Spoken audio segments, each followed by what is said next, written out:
The international break has come and it has gone, and we are delighted to be back looking at the weekend Premier League action with Mr. Adrian Clarke and, of course, the one and only Mr. Mark O'Hare on this Thursday morning. International break, like I said, is done. We're finished. We don't even have anything to recap on last weekend. So you know what? Let's just get stuck into this weekend's games. We're going to look at Leicester versus Man City. We're then going to take a look at Leeds and Liverpool. We're then going to go Chelsea and Villa, Palace and Spurs. Fourth game the main slate. There's two EFL selections from Mr. Clarke, of course, and Mark O'Hare is going to La Liga and Bundesliga. So, first game on the docket today, we're going to talk about it's 3 o'clock kickoff and the King Power on Saturday. Good one here, potentially. Tight game. I don't know how high scoring it's going to be. Mark, come to you first, but let's take a look at the odds as we have it at Matchbook.com currently. 6.2, you can back the Foxes. Manchester City at 1.62. The draw available at 4.3. Leicester getting 3/4 a goal start on the Asian handicap, but odds against her 2.18. And the total is 2.75. But Mark O'Hare, that there's under 3 available at kind of 1.73, 1.4-ish, and that's the way you're looking at this one. Yeah, I think so. I think this is quite an interesting game. I'm really surprised this is actually taking place at 3 p.m. on a Saturday. All the clamour to see Ronaldo's debut, whereas actually I think most neutral fans would rather watch this than some of the other sort of stuff we got lined up for the weekend. But there we go. Leicester, 2 wins from 3. I don't think they've been anywhere near as good as the results have suggested early season. Second best against Wolves, blitzed by West Ham, and then I'd call it a scrappy win against Norwich, where they were actually outshot by Norwich. And actually, over the first 3 match days, only Arsenal have faced more shots in the box than Leicester, which is quite surprising. Arsenal obviously having a much tougher schedule than the Foxes. So team news-wise, you've got the likes of Vestergaard, Evans, Bertrand potentially back and available. Still haven't heard the latest team news, but that seems to be the talk. Sionchu's form has been pretty poor for quite some time. He's sent off midweek as well for Turkey. Marty's been playing out of position at centre-back, and Pereira was injured against Norwich too. So there could be quite a big reshuffle defensively from a Leicester perspective. But going forward, I think they've got the talent to cause most team problems, and I think they'll be quite happy enough to play on the counter-attack. That's where they've been most proficient in recent months, recent years under Brendan Rodgers. And then you look at City, where there's a bit more question marks going around. De Bruyne and Foden are supposed to be back, but we now have this issue with the Brazilians, which could rule out Ederson and Gabriel Jesus. I'd be surprised if it does go ahead, but we've got to work on the basis that it is. And in goal, that's an issue because Zach Stefan's got COVID, which means Scott Carson could be in goal. But how many opportunities are City going to give Leicester? I think that's a big question because at the moment they've given their opponents literally nothing. Just 6 shots in the box conceded across their first 3 games, and they have played Arsenal and Spurs in those 2 matches, admittedly with Norwich as well. But they might not be top in terms of points, but in terms of every other metric, City are top of it already. And I think there's a degree of respect from Pep Guardiola towards Rodgers and Leicester. They've been burnt by them before, so they might be a bit more pragmatic about this game. So I looked at City's price, understandably very, very short, but under Pep, they've only got a 48% win rate at top 6 finishers, which is quite surprising, really. 12 wins, 4 draws, 9 defeats. Handicap-wise, 7 of those 12 wins are by 2 or more goals. But overall, that's just 28% of their trips to top 6 finishers. They've won by 2 or more goals. So I started looking towards Leicester with a start. I started looking to see if I could do something there. But ultimately, I've just landed on under 3 goals because I think the price is good enough to warrant. Just 6 of those 25 City trips to top 6 finishers under Pep have featured 4 or more goals. 56% of them went under 2.5. And those games averaged 2.52 goals. Whereas if you look at City's overall away games under Pep, they're averaging much closer to 3.2 goals per game. So, it doesn't take a rocket scientist to work out against stronger opposition. Games tend to be slightly tighter and slightly more controlled from a City perspective. So I like that goal line. I'm always quite happy to oppose a big goal line because, we need 4 or more goals to see this bet lose. It's not my strongest view in the Premier League this weekend. It's never nice opposing goals in a Man City game. But I just think conditions are probably about right, considering we're just coming back off an international break, only 3 games into the season. These teams aren't going to be fully up to speed right now. Yeah, we took City a couple of weeks ago to win, and was it under 3.5 or under 4.5 against Arsenal? That was a tough watch. Adrian Clarke, if any team are set up to almost relish not having the ball against Man City, it is this Leicester team. And we saw that obviously in previous fixtures. They're well set up. Yeah, look, Rodgers sees it as a badge of honour, doesn't he, to take on the best gaffers in the world and to shut them down or to beat them. And obviously they did a good job of that in the Community Shield. It's a glorified friendly, we know that. The tempo is not quite the same as Premier League, but they did keep City at arm's length pretty well in that game. So I think we might see Leicester go back to a back three for this game. I certainly would if I was in Brendan Rodgers' shoes. And if those centre halves are back fit, they might need that, because obviously they'll be a little bit rusty. Soyuncu's had, like, I struggle to remember a player that's had more of a stinker at the start of a season than Soyuncu, like, ever. Like, he's just been awful in all of the games, and then he's gone and got sent off, hasn't he, for Turkey in an absolute beating in midweek. So yeah, Soyuncu, his confidence is on the floor. So yeah, any excuse to potentially leave him out, I think, if I'm Brendan Rodgers. But no, so I think that they've got a history of being able to just about contain City. It's not easy, we know that. They'll certainly have a lot of respect for them. And I think by virtue of the fact that Leicester aren't firing on all cylinders going forward, will make them really concentrate on trying to keep that clean sheet or limit City to just one goal. Because the bottom line is, and Mark's bang on, they haven't played well this season. They've created the fewest chances of anyone. That's it. That's including Crystal Palace. And they've not had that hard games. I mean, Wolves, West Ham and Norwich, it's not the toughest. And they've created the fewest opportunities. So that's a problem, definitely. And they've got to work out what to do with Barnes and with Maddison. And obviously they've got Daka and Iheanacho. One or two of those guys probably going to have to come in off the bench. So yeah, I think that Leicester will try and keep it tight. City, we know that they're capable of cutting loose, and they scored for fun against Norwich and Arsenal. But away from home, they've not been as good of late. I think they lost their last away game last season. They've lost their first away game of this season. In between, they've lost 2 matches away from the Etihad, the Champions League final, and the Community Shield. So that's 4 games away from the Etihad without win. So they're not as good away from there. So no, I'm okay with this. This line of under 3. City have only faced 15 shots in 3 games. It's remarkable, really. So I see City winning a tight game, if I'm honest, but I'm not that confident in City here. I think that Leicester are always capable of producing an upset at the King Power. So I'd swerve the actual outcome and head to low goals, I think. Yeah, it won't be one for our under 3.5 backable. You guys have selected the under 3 at 1.74 that's currently available at Matchbook.com. Yeah, like the angle very much. All right, let's move on. Leeds, Liverpool, Sunday kickoff at Elland Road.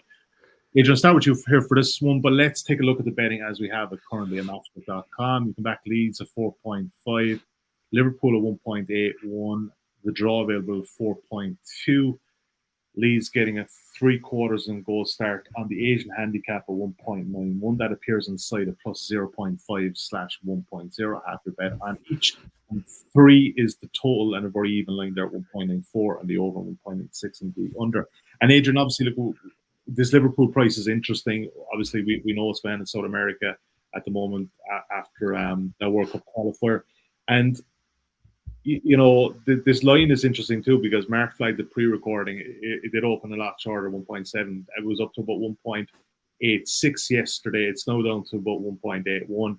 But either ways, if we're just going to look at it, thinking of the players there, even if you're missing 1 or 2, it's Liverpool for you guys here.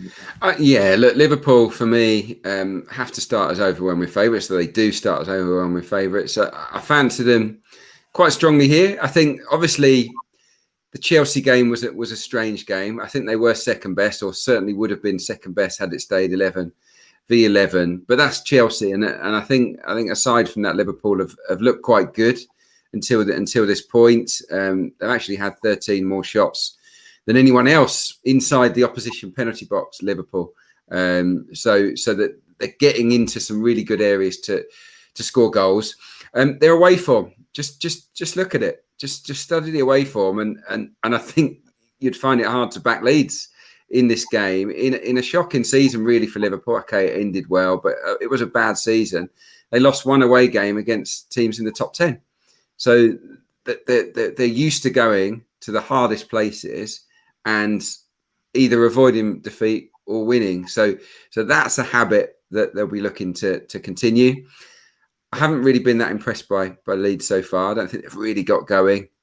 If their Brazilian's missing as well, Rafinha, potentially that's a bigger miss for them than the Liverpool guys, because he is the guy that makes them tick. So Rafinha, potentially that's a big absence. But yeah, I just don't fancy Leeds at the back at the moment. I think they've looked really shaky again at corners. I watched the Burnley game and blimey, they look really, really nervous every time the ball went into the box. And funnily enough, Liverpool have had the most efforts on goal from set pieces, from corners, from wide free kicks, with Van Dijk and Matip in that side, and the quality deliveries from Arnold. I'll tell you what, those two boys, I think, are going to score plenty of goals from corners and free kicks this season. So yeah, whichever way I look at this, I see Liverpool. I really do, and of course they're on quite a long unbeaten run as well. I think it's 13 games going back to the end of last season where they finished so strongly. So yeah, for me, Leeds aren't quite there yet, and Liverpool should have too much for them, particularly inside the final third. So yeah, on the nose for me. I think it's a backable price, 1.81.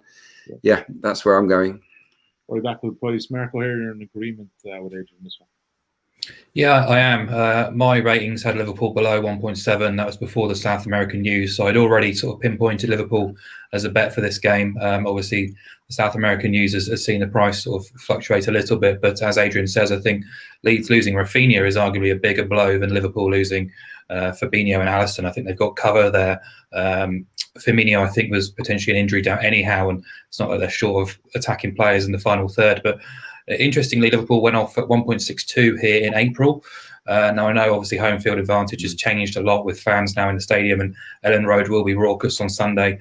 But you look at the team that played that day for Liverpool. They had Salah starting on the bench, plus they had Fabinho and Kabak as centre-back. So, even exclude the Brazilian stuff, I think they've got a squad capable enough and strong enough, which is going to arguably be able to pick a better 11 than played in April. In that 1-1 draw at Elland Road, Liverpool generated 2.3 expected goals, had 17 shots, 7 shots on target, were undoubtedly the better team. And so whilst we saw progress from Leeds against the better teams at the back end of last season, the 4 points that they earned against Liverpool and City were pretty fortunate based on the balance of play of both of those games. And whilst you don't want to go on just one game, and particularly in opening day of the season, the way in which United just bypassed that midfield, I know they'll be stronger with Phillips in there this time around, but it's kind of concerning. They averaged, I think, 2.2 goals per game against top 6 teams last season. It's just not kind of feasible to kind of continue in that manner against a team as good as Liverpool. And they looked shaky at times against Norwich and Burnley defensively, Liverpool, but going forward, as Adrian says, they've created more than enough to deservedly win those matches. I think they're second on pretty much all the metrics that I have in terms of expected points and XG, etc., and so on. So I think all the attention is on City and Chelsea this season, but don't write off Liverpool just yet at all. They're still good enough to be in that conversation. And at 1.83, 1.84, even at 1.8, I think they're more than good enough to get a win here. Yeah. Just a quick one. I also looked at Liverpool under 3.5. It's a classic, isn't it? We backed the favourite and under 3.5.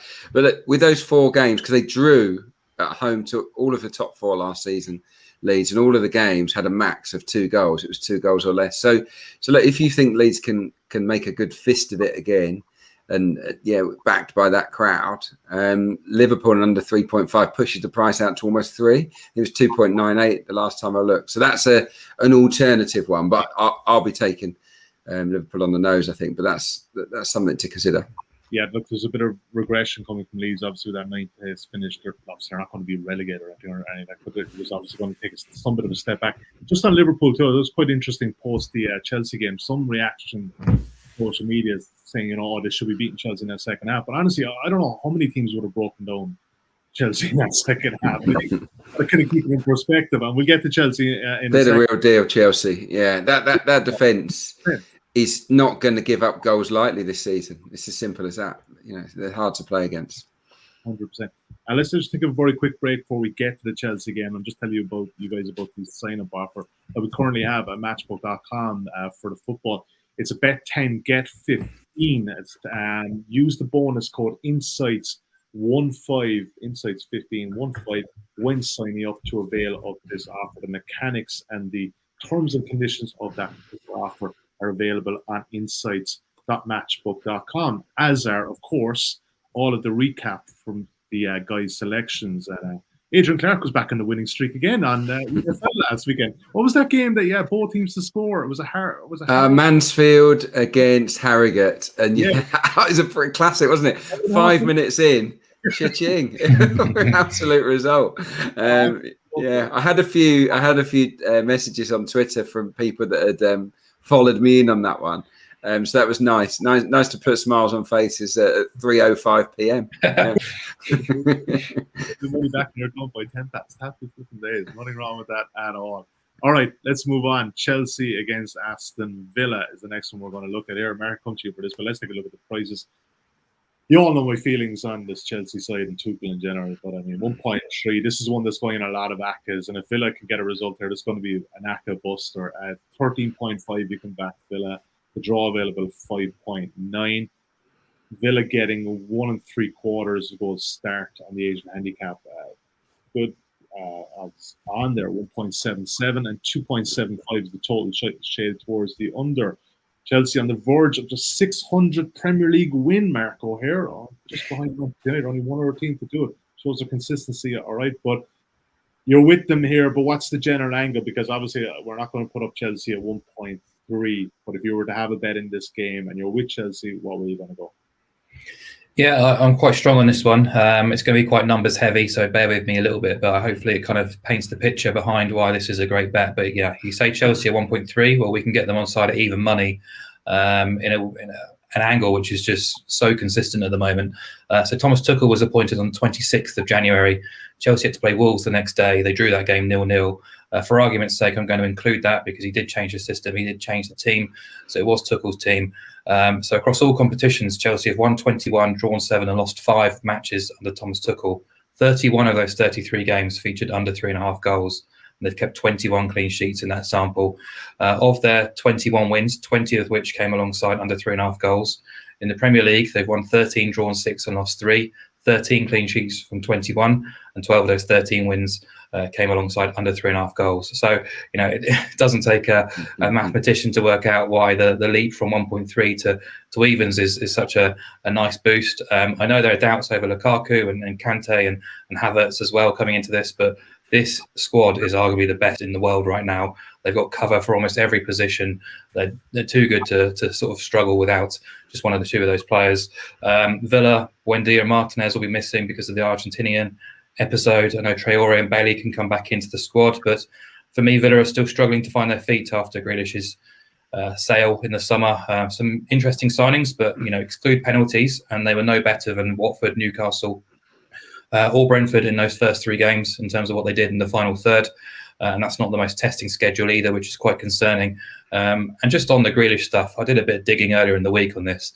He made up 23% of Villa's assisted expected goals last season and had 9% of their overall XG output himself. So he's effectively played a major role in 31% of their XG. And he didn't even play more than 30 games last season. With him, they averaged 1.8 points per game, which over 38 games would have finished 4th. Without him, they averaged 0.94 points per game, which would have seen them finish 17th over 38 games. A huge influence, you know, we all know that anyway. I just think it's taken time for them to adjust without him. So for a team that's not quite firing in the final third just yet, away to Stamford Bridge against Chelsea is very, very difficult. So yeah, Chelsea to win another 3.5 goals. Yeah, Adrian, those stats with Tuchel, they're fairly sensational, aren't they? You like Chelsea as well, but just getting a sense that you're potentially going a different angle. Yeah, look, it's hard to argue with those numbers. It really is. They're as strong as you can get, really. So I'm not going to oppose Mark's idea at all there. They speak for themselves. My choice was Chelsea and over 2.5 goals. It's just an alternative way of looking at it. I say this because I rate Chelsea so highly, and I think that they're capable of scoring, 3 goals in this game for sure. With Lukaku, his home debut potentially, if he's fit enough to start, of course. I haven't been impressed by Villa at all. Going forward, they've got the lowest XG from open play, just 0.7 over the course of three games. They're not even expected to score 1 goal in open play over the course of 3 games. It's awful, really. But Watkins is back, and Watkins came on for the last 11 minutes of the game against, I think it was Newcastle before the break. Brentford before the break. No, it wasn't Newcastle. I can't remember. But he came on for the final 11 minutes, had a couple of shots. Ings and Watkins together, I think, is an exciting proposition. And if they're both fit for this game, it does present Dean Smith with an interesting tactical quandary, because surely he's bought them to play together as a front two. But Chelsea away, is that really the right fixture to be trying that out? I don't know. But I have a feeling that he might switch it to maybe a 3-5-2 or a 4-4-2 and look to just break really quickly and get those two to give some problems to this Chelsea back three. You've got to remember last year, and I know that Grealish was involved in a lot of these games, they did win at Arsenal, Leicester, Leeds, Everton and Spurs.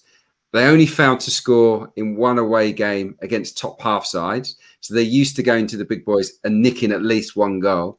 So yeah, I just potentially can see Villa scoring once here, but Chelsea still winning the game. So that's where I went. Chelsea over 2.5 goals. But I know, Sully, that you are going to be back the numbers, back Mr. O'Hare here, and go with Chelsea under 3.5. And I'm all right with that. It's absolutely fine.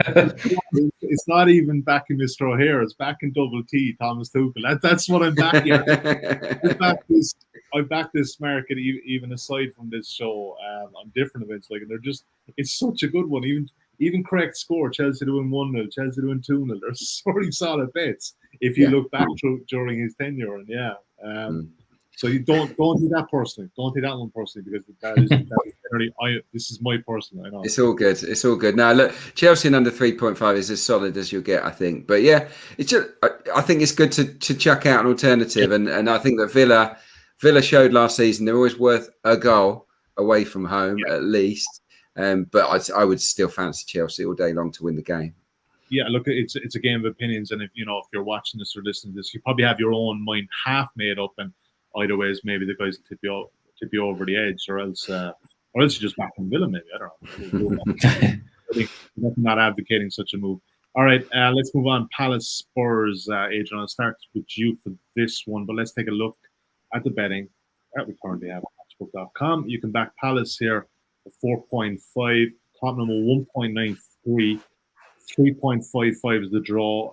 Palace getting a half a goal start at 1.97, and 2.25 is the total. Of course, Adrian, a hell of a lot of narratives with Patrick Vieira in this one, and but Spurs have been they've been fairly solid. What are you making of Spurs so far?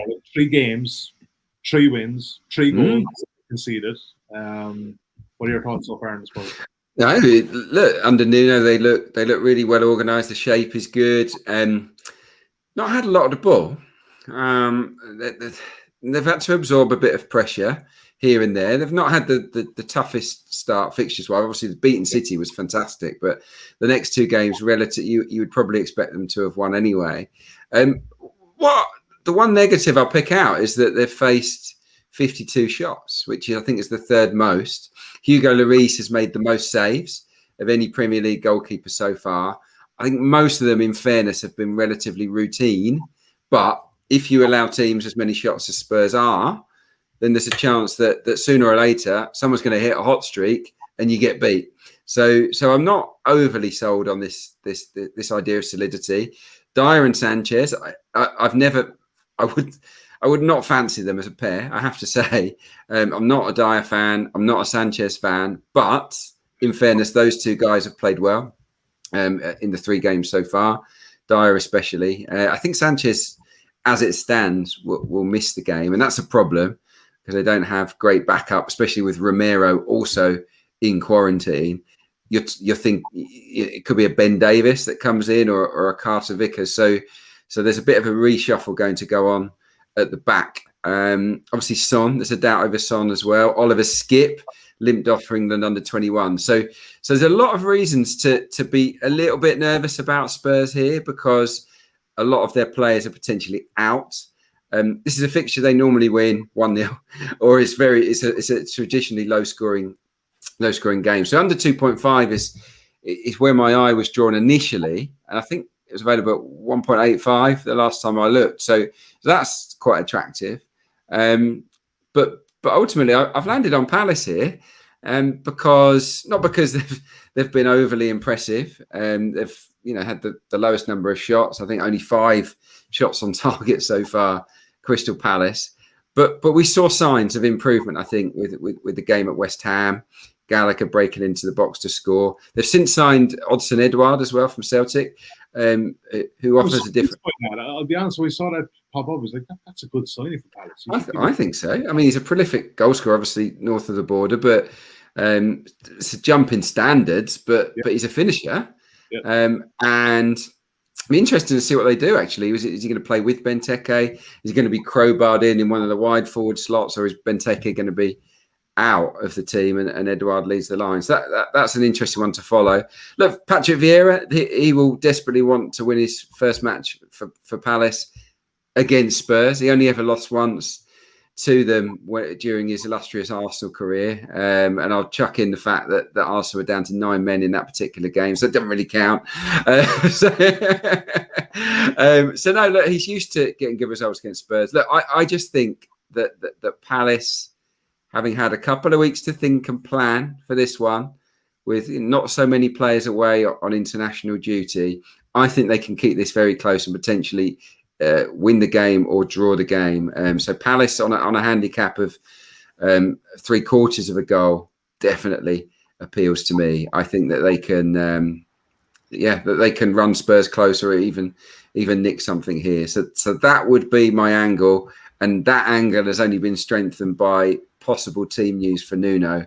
I think there's going to be a severely weakened Spurs side out there at Selhurst Park at the weekend. Yeah, let's just bring that up on the screen just in case anyone is confused there. It's the top side. If you watch this now, it's plus 0.5/1.0.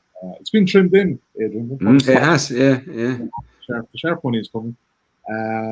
So that's how it looks. If you're listening to the podcast, that appears on the site at Crystal Palace plus 0.5, which is half your bet on Palace, just to get a draw or any type of result, on 1.0. So you only lose 50% of your stake if they lose by 1 goal. Mark, you like a goals angle on this one?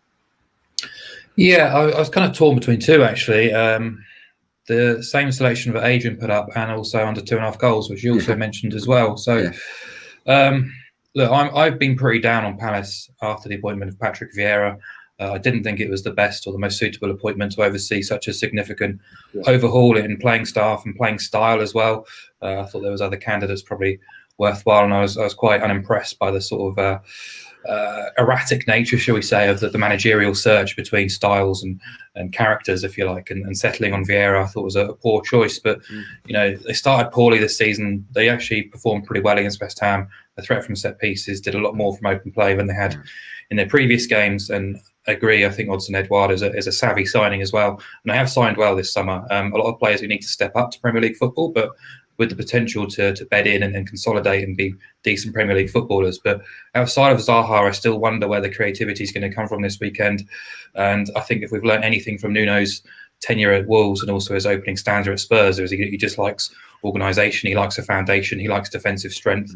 And it's almost a must-not-lose attitude first, and let's see what we can do on the counter-attack. So I think there could be angles for both. Obviously, a bit concerned about Spurs missing those players, which Adrian's already reeled off. But I found this stat absolutely fascinating, and I know it's not really relevant because Hodgson's gone now, but I look back over the last 5 Premier League seasons, and 29 of the last 30 Big Six teams, obviously including Arsenal, who've gone to visit Crystal Palace at Selhurst Park, have been shorter than 1.95.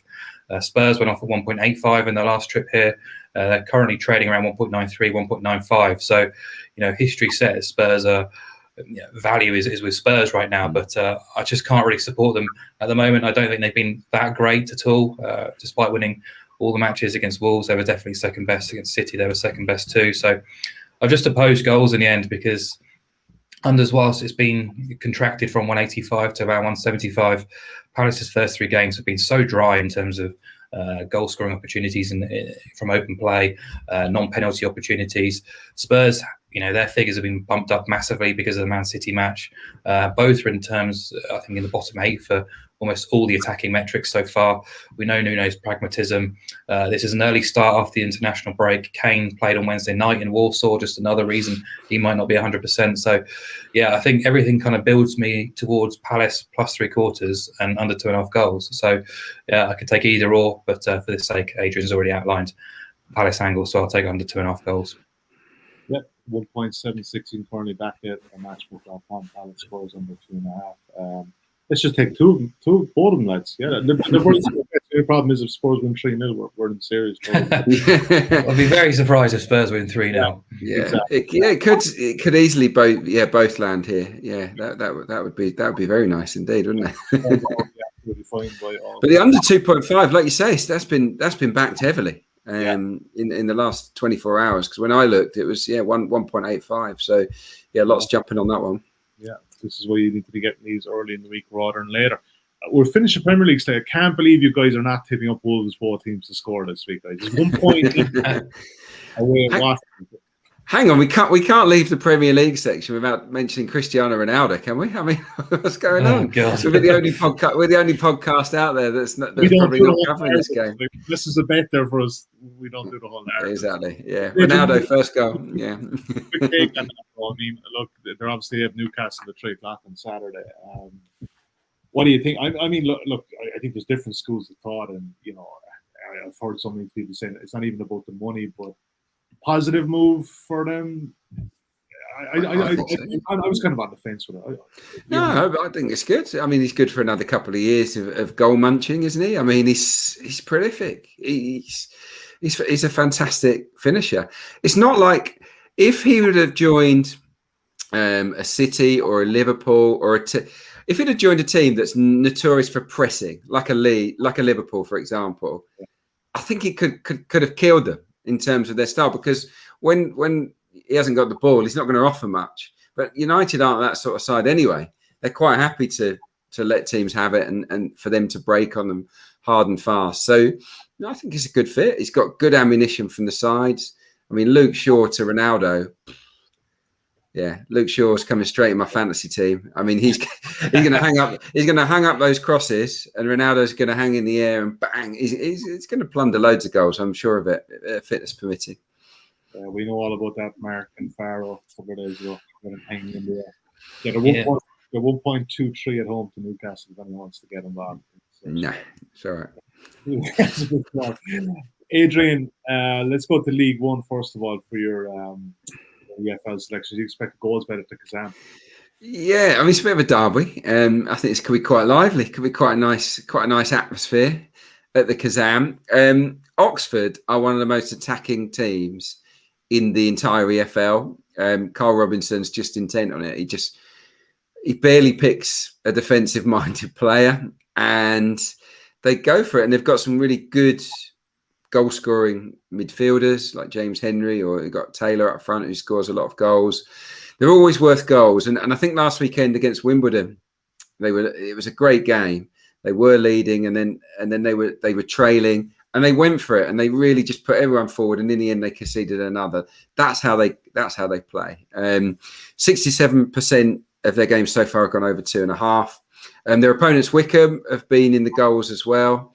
They've had a super tough start, Wickham, really hard fixture list, but they've scored in every game, which tells me that at Oxford don't have the best defence. So I feel that Wickham can score goals in the game too. In terms of both teams to score, 83% in Oxford games, 80% in Wickham games so far. So the numbers are really strong. They both have an awful lot of shots, particularly in open play, ranked 3rd and 5th overall. So yeah, over 2.5 goals, Oxford Wickham for me. That's a decent price, 1.88. I'm happy to grab that one. Yeah, keep going. So Fulham, good start. Jesus, really good start for Fulham this season. They're -1 and they're playing at Blackpool. Jesus, the Tangerines last season or League One playoff darlings, but we're going against them here. I like Blackpool. I like the coach, Neil Critchley, but they do look a little bit light of proven championship quality. And I think they've just got a lot of players that are learning about the level all at the same time. And I think they will come good. I think they will come on strong. But right now, it's a struggle for Blackpool. They're getting on the wrong end of some defeats. haven't scored yet at home, and they haven't played anyone as good as Fulham. Let me tell you, Fulham are mustard. We waxed lyrical about Chelsea in the Premier League, how much they've improved. This Fulham team are miles better than the Fulham team that got promoted last time. They've been just outplaying pretty much everyone so far. I think, they beat Stoke, a good Stoke side 3-0. They beat Hull 2-0. They went to Huddersfield, who have since gone on a great run, won 5-1 at Huddersfield. A lot of people that I know that have seen them in the flesh think they're going to walk it, that they are absolute nailed on for top two. Yeah, okay, but even West Brom. Yeah, exactly. I think West Brom have got a great chance, but people, I haven't seen Fulham in the flesh yet, but people that have say that they are really good, and I've even heard somebody say that they think that they could break the I think it's Reading's record of the points haul. That's how good that they think this Fulham team are, and I just feel they have too much class for Blackpool in this game. Obviously, if they win by 1, we get a half win, don't we here? Yes. So I would expect Fulham to win the game, but potentially to go and win it 2-0, 3-0, 3-1, 4-1. It could be anything. I think this would be a tough one for the Tangerines. Yeah, look, if they win by 1, we get our money back more like this was 2.02. They're 1.58 in the match odds at the moment. Yeah. Marco, La Liga, Atletico, decent enough start to the season. They hit the Barcelona to take on Las Pecaritos and the Espanyol. They played 3 games, scored 0 goals. They won. I know they're 2-0 all draws. They're just but that's La Liga all out this year. Like there's a lot of goals there. But you fancy Atletico here in the age handicap at -1/4 goal, -1/4 goal at 1.72. Yeah, I do. Espanyol just spent 1 season in Segunda, won the league. The squad was more than good enough to win that league, and they're expected to consolidate now in La Liga this season. But it wasn't the most difficult opening 3 games which you've talked about there. But certainly Osasuna and Mallorca. They lost to Mallorca in the last game 1-0. But certainly those 2 teams are very well set up, very well organised, defensively very, very strong, very sort of similarities. Mini Atletico, you could say.